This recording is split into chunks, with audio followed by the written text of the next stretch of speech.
Baik, kita teruskan.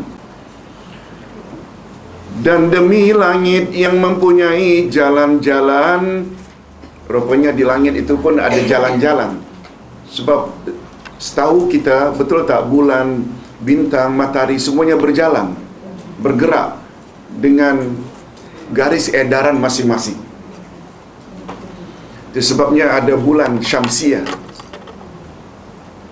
iaitu bulan yang dihitung berdasarkan peredaran matahari. Itulah dia jadi Januari, Februari. Ada bulan yang dihitung berdasarkan bulan Qamariyah. Qamariyah iaitu bulan. Itu muncullah akhirnya Muharram, Safar, Rabiul Awal, Rabiul Akhir. Betul tak? Peredaran itu tu atau perpindahan bulan itu karena adanya peredaran. Yes. Itu yang dimaksudkan di angkasa sana. Allah permudahkan perjalanan bintang-bintang, maksudnya sesungguhnya kamu benar-benar dalam keadaan berbeza-beza pendapat, iaitu tentang kehadiran Nabi Muhammad sallallahu alaihi wasallam. Dalam hal ini Allah tujukan pada asalnya untuk orang-orang musyrikin Makkah penyembah berhala. Betul tak, dengan kemunculan Nabi Muhammad mereka berbeza-beza? Ada yang mengatakan anta sahir, tukang sihir. Ada yang mengatakan anta syair, majnun, engkau penyair gila. Ada yang mengatakan anta kahin, engkau bomo, dukun, kahin. Ada yang mengatakan anta sab'ah, engkau pembawa ajaran sesat dan songsang, sebab berbeza dengan kepercayaan nenek moyang. Betul tak, berbeza-beza? Dan satu lagi jangan lupa, ada tak terhadap Nabi Muhammad menerima sepenuhnya seperti Abu Bakar? Mudah-mudahan kita ikuti jejak langkah Abu Bakar As-Siddiq radhiyallahu anhu. Itu maknanya demi langit, sesungguhnya kamu benar-benar dalam keadaan berbeza-beza pendapat. Dipalingkan daripadanya Rasul dan Al-Quran orang yang dipalingkan, wal'iyazubillah. Ada manusia yang dipalingkan dari mereka itu Rasul dan Al-Quran. Boleh tak Ustaz buat contoh? Abu Lahab, Abu Jahal, yes, Abu Talib, semua itu orang-orang yang dipalingkan oleh Allah daripada Rasul dan Al-Quran. Padahal ibu-ibu dan bapa-bapa sekalian, Ustaz selalu mengingatkan jemaah dengan ayat 38 Al-Baqarah, yang jika insan tidak faham maksud ayat 38 Al-Baqarah, dia akan jadi manusia yang tidak ada hala tuju dalam hidup. Semua kita hafal dah. Tolong ikuti. Qul nahbitu minha jami'a fa imma ya'tiyannakum minni huda faman tabi'a hudaya fala khawfun 'alaihim wala hum yahzanun. Kami berfirman, keluarlah kamu semua dari syurga ini. Siapa kamu semua yang Allah usir dari syurga itu? Iblis, Adam dan Hawa. Betul tak? Jami'a, all of you. Berambus dari syurga ini. Lalu turun ke mana? Ke bumi. Lalu Allah janji. Dan janji Allah tak pernah mungkir. Fa imma ya'tiyannakum minni huda. Akan datang padamu petunjukku. Masih ingat? Ulama tafsir Ahlus Sunnah wal Jamaah sepakat huda yang Allah bakal turunkan itu ke permukaan bumi adalah Rasul dan Kitab. Yes, Rasul dan Kitab. Lalu Allah janji, dan janji Allah tak pernah mungkir, siapa yang ikut petunjukku itu, iaitu Rasul dan Kitab, dia tidak perlu takut dan tak perlu sedih. Masih ingat beza takut dan sedih? Takut menyangkut perkara future, sedih mengenang masa silam. Betul tak? Future setiap kita yang hadir ini adalah sakaratul maut. Betul tak? Future kita bakal ditanya oleh mukar wa nakir di dalam kubur. Betul tak? Future kita, amal kita bakal ditimbang di padang mahsyar. Betul tak? Future kita meniti siratal mustaqim. Tak payah takut bila kamu ikut Rasul dan kitab. Zaman Nabi Musa, ikut Taurat. Zaman Nabi Isa, ikut Injil. Untuk umat akhir zaman, petunjuk itu maksudnya ikut Rasul dan Quran. Boleh tak dengan kata lain ikut Quran dan sunnah Rasul? Walahum yahzanun, dan kamu tidak perlu sedih nanti di akhirat. Waktu timbang menimbang ternyata amal baiknya tidak lebih berat. Ketika meniti siratul mustaqim dah hendak jatuh, ketika itu baru menyesal mengapa dulu tak attend kelas di Menara Polo. Padahal Allah janji siapa attend kelas, Allah permudahkan baginya jalan ke syurga. Betul tak? Lalu waktu itu, ya Allah, dulu kan dah dikatakan bahawa bila rajin mengikuti majlis ilmu, Allah akan permudah. Permudah maknanya termasuk tak? Dipermudah berjalan meniti siratal mustaqim. Nah, menyesal tak habis-habis, tapi dah tak ada guna lagi. Nah, sekarang kita bawa kepada ayat. Siapa yang Allah palingkan daripada Rasul dan Quran, betul tak dia akan jadi insan yang celaka? Na'udzubillahi min dzalik.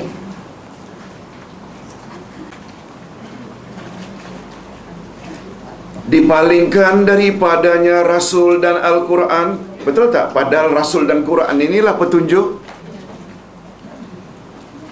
Terkutuklah orang-orang yang banyak berdusta.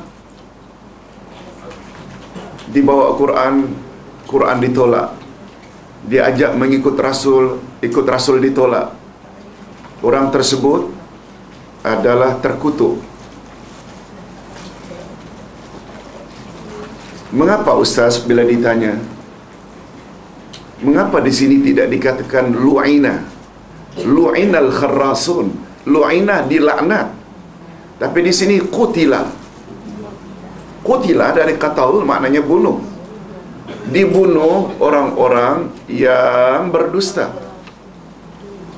Kata ulama tafsir, seseorang bila dilaknat memang tak ada harapan hidup. Laknat maknanya dijauhkan dari rahmat Allah. Bila seseorang dijauhkan dari rahmat Allah, dia disamakan dengan dah mati dah.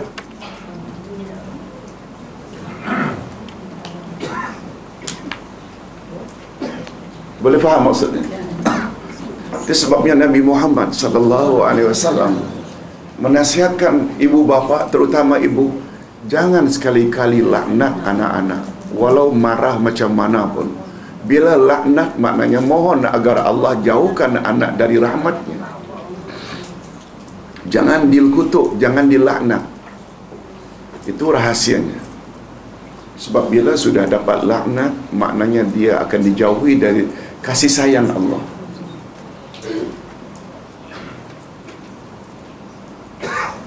Itu sebabnya dalam pepatah Arab, kalau tengok orang itu bergelimang maksiat, tidak mau buat baik,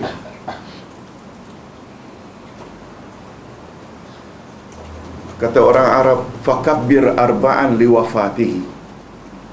Fakabbir, bertakbir saja ke arahnya 4 kali, liwafatihi, tanda dia dah mati. Betul tak? Salat jenazah 4 kali takbir.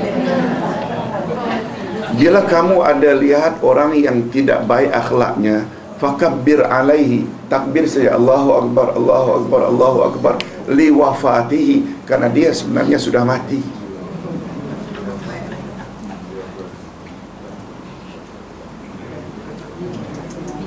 Itu hanya pepatah, tapi ada benarnya. Itu sebabnya dalam pepatah yang lain, laisal yatimu man faqada abawahu, walakinnal yatim man laisa lahu ilmun wal adab. Bukanlah anak yatim itu orang yang kehilangan bapaknya atau kematian bapaknya. Yatim yang sebenarnya ialah orang yang tidak ada ilmu dan tidak ada adab. Betul tak? Walaupun mak bapak masih ada, tapi ilmu tak ada, adab tak ada, sebenarnya dia yatim.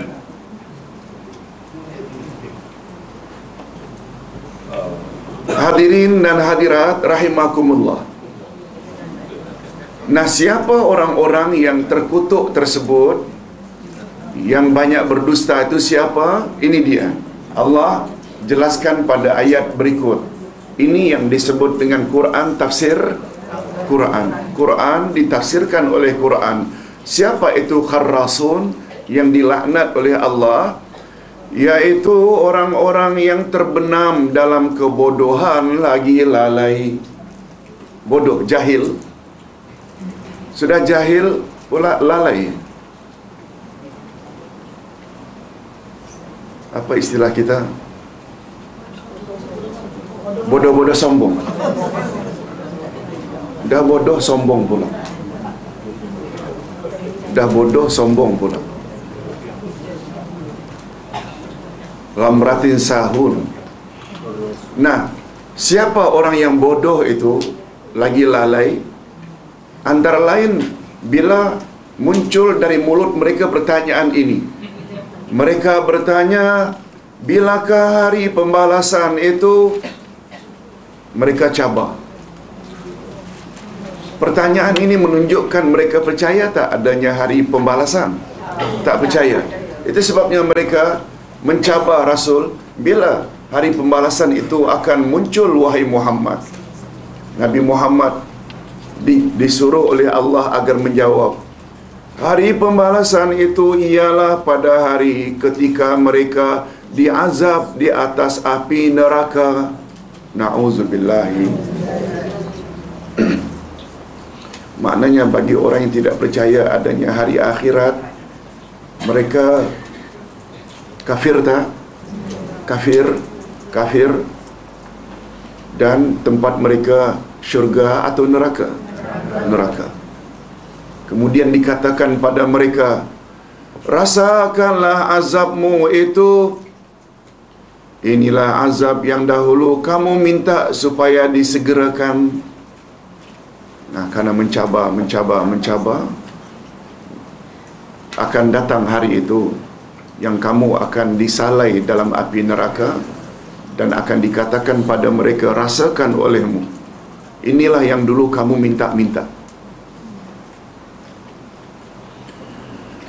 Nah, setelah menyebut ciri-ciri orang yang ingkar Rasul, ingkar Quran, ingkar akan adanya hari berbangkit, Allah Subhanahu wa ta'ala berpindah pula menceritakan tentang golongan orang-orang yang bertakwa.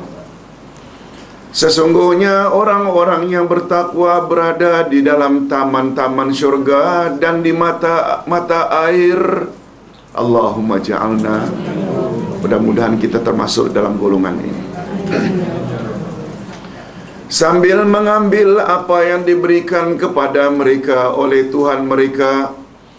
Sesungguhnya mereka sebelum itu di dunia adalah orang-orang yang berbuat baik. Nah, apa maksudnya? Mereka ambil apa yang diberikan pada mereka oleh Tuhan mereka. Allah beri mereka apa? Azab atau nikmat yang bermacam-macam yang tak dapat kita bayangkan. Nabi SAW pernah menggambarkan tentang syurga. Ma la ainun ra'at, yang keindahannya matamu tak pernah tengok.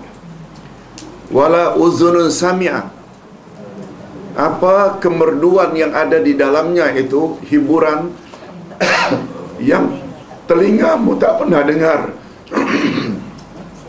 Yang telingamu tak pernah dengar, yang keindahannya dan kehebatannya fikiranmu tak sampai memikirkannya.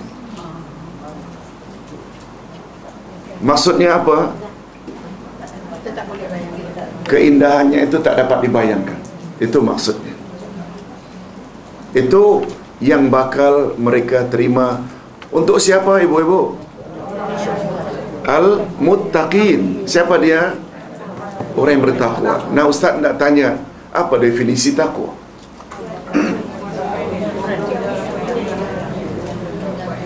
Ustaz ingin bawa 3 definisi dari sahabat. Yang Ustaz selalu sebut definisi dari Ali bin Abi Talib. Betul tak? Tolong ikuti. Al-imtithalu bir awamir wal jitinabu bin nawahi. Buat apa yang Allah suruh, jauhi apa yang Allah larang. Definisi itu diguna pakai oleh ulama sampai hari ini karena ringkas dan padat. Buat suruhan, jauhi larangan.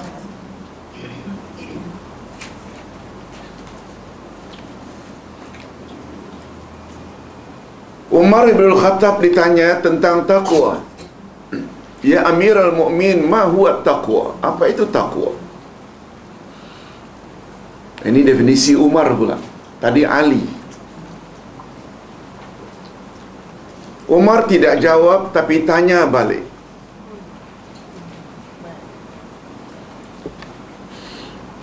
Jika kamu mesti lalui satu jalan, mesti lalui.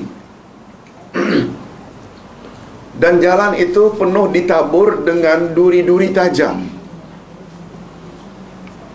Bagaimana sikapmu melalui jalan itu? Tentu saja saya berhati-hati supaya jangan terpijak duri-duri tajam. Itu dia takwa. Boleh faham maksudnya? Dalam hidup ini kan bermacam-macam perkara-perkara haram boleh ditemui.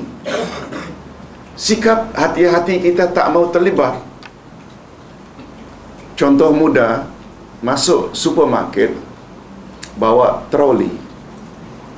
Bermacam-macam dipaparkan makanan-makanan yang lezat-lezat belaka. Tapi ketika masuk dalam troli, kita pastikan dulu ada halal. Kita baca dulu kandungannya. Tak ada gelatin, tak ada ini, tak ada itu. Baru kita. Boleh tak itu menunjukkan ada sifat berhati-hati? Itu dia tanda yang orang yang bertakwa. Tapi bila bawa troli asal nampak sedap saja, balun. Bukan orang yang bertakwa. Yang ketiga, definisi dari Abdullah ibnu Abbas.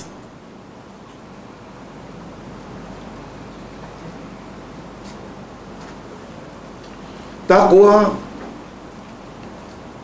tolong ikuti, ayyuta'a wala yu'sa wa an yuzkara wala yunsa wa an yushkara wala yukfar. Takwa ialah Allah hendaklah ditaati, tidak dimaksiati.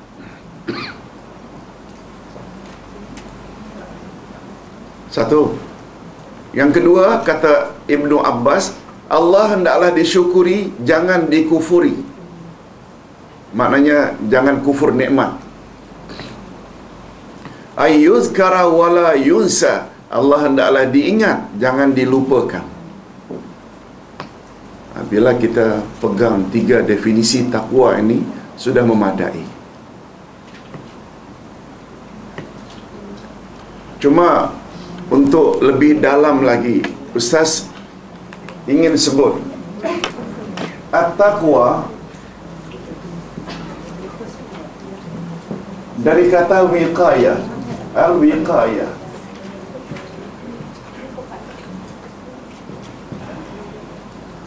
al-wiqayatu, tolong ikuti, al-wiqayatu khairun minal ilaj.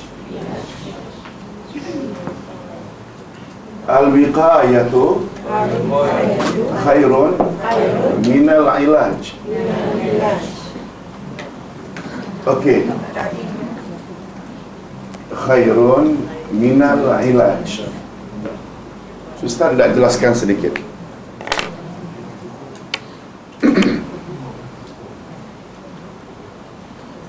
At-taqwa, tolong ulang. Al-wiqayah. Akar kata taqwa dari al-wiqayah. Al-wiqayah maknanya menghindar diri, memelihara diri.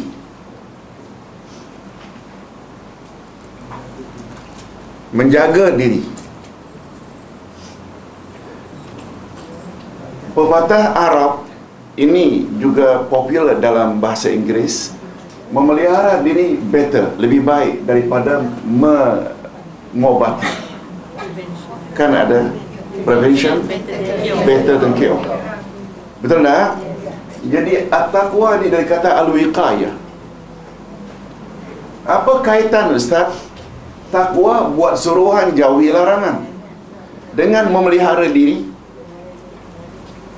Ibu-ibu, bila suruhan Allah, salatlah, kita salat. Tutup auratlah, kita tutup aurat. Berbuat ihsanlah pada mak bapak, kita pun berbuat ihsan pada mak bapak. Betul tak dengan membuat suruhan itu kita terhindar dari neraka? Itu dia makna terhindar.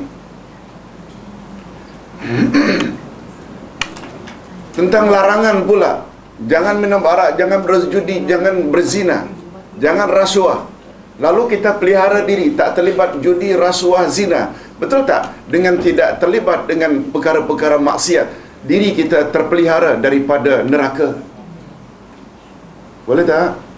Itu dia makna asal.